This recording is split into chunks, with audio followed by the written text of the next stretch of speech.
So it was a punt return fairly early in the game. Basically, I had an assignment where I was holding at the line of scrimmage and then picking up somebody late in the play. I dropped back and took a run at somebody. When I made contact, I basically felt a pop right at the bottom of my foot. It was pretty unmistakable, actually. From that point on, I basically just didn't have any pop anytime I put my foot down. I just kind of hobbled off. The thing with Gilly is he's very in tune with his body. He's very aware of what's going on. So of course, with the nature of the game, it's uncontrollable. So seeing Gilly down on the field, immediately he told us what was happening, what he felt, which made the diagnosis a little easier. We were able to get him off the field, I believe with the help of his teammates.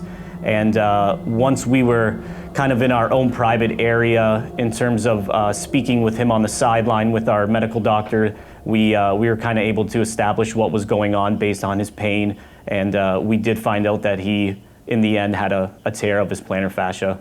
The issue is that there was so much of a lead up to that game, obviously about a year and a half of preparation, that it was very anticlimactic at that point.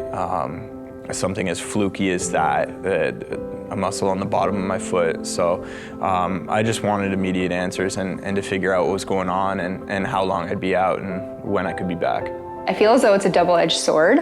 On one side, you're watching your loved one get hurt, and sometimes when you're watching it from a TV, you kind of just see him run and then you don't see him continue. So your mind goes endlessly down a crazy path of what could have possibly happened. Even if it isn't given much coverage on TSN or something like that, she knows next punt return I'm not out there, she knows. So I try and alleviate any worries. From there, I get sent to basically foot specialists that go over the rehab process and procedure. We go over it with Nick and MC, develop the rehab plan. At that point, the target was to be back in about 6 weeks. The thing with Gilly is he's always pushing us to do a little more within the boundaries and the limits of what he needs to do, so it keeps us again on our toes to kind of be able to program and have that next stage ready because we know he's expecting it. He's willing to work with all of us, and he puts in the same effort he works when he's working with me as he would like MC Eleanor Shannon. It goes a long way, and it makes us always, as a medical team, want to be on the same page, which is great.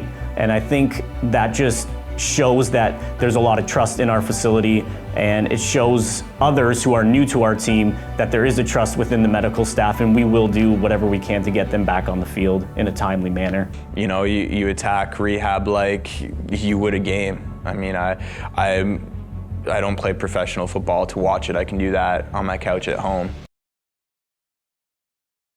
Brendan Gillanders, who was injured on the kick return.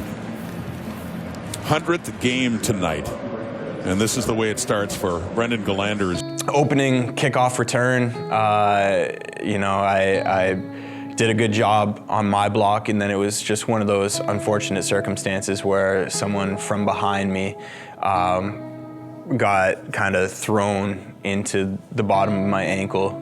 Knew right away what it was and that it was pretty bad. That was that. When he did sustain his injury, it was tough. The first thing that went through my mind was the mechanism of injury. Again, with a collision sport, we thought it might have been upper body, but at the same time, in the back of your head, you're wondering if it was his foot again and his plantar fascia. My 100th game lasted one play, but that's football. Probably the most frustrating aspect of it was that I knew that my season was over at that point, and it's beyond my control. You know, the best thing about Brendan is his resiliency through adversity. Seeing him play everything from high school to pro football, he is just such an impressive human in the sense, and it's one of those things that I love about him the most is every injury he's ever had, every hardship, every hard time, he somehow comes back stronger, he comes back better, he comes back smarter, and so it's always tough watching him get hurt, but I always know that he's going to come back, and when he comes back, he's going to be an even better version of what he was before. I'm a firm believer in if you can't change your circumstance, make sure you change your perspective. I'm a professional football player, but that's not the only hat that I wear. I also want to be the best dad that I can possibly be. I want to be the best husband I can possibly be. I get happiness just from more things than just one single identity.